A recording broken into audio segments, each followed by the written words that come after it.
adi saxaabteeda ma aha dad caan ah dadka caanka ma dhex geli no wallahi saaxiibtinimadeedu was real walaalaha ka dhigtay you know like qofka markaa life la soo gashay waxaa fiican inay is xishmaysiin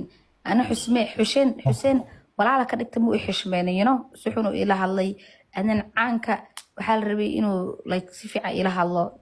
wuu iiga sii daraba anoo xanaaqsan asoo ii jeedo that I'm emotional oo like ciil ahaayo meesha u dejin lahaa like wuxuu ka dhigay fanfan you know qof dhan oo lifeka intuu imaaday aa ku dacdacsanis waxaas ma fiicin mogtahay and then asagiyaaba guilty iska dhigay and then he unfollow me that's okay wallahi aniga qof waxa ugu baana fiir qof hadduu maanta hal qof hadduu unfollow gareeyo you think inaa maanta waxay amish sidaa ma marayka ku joogtaa walaalay mise waa xanaaqsan tahay ingiriisi iga sax maxaa qaldan dheh he unfollowed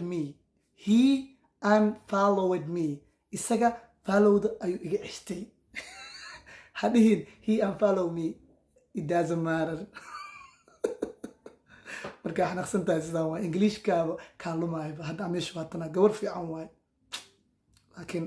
caanko maxaa samays gabadhan ingiliishkii ay taqaani awraa ka lumis gabadha ka waran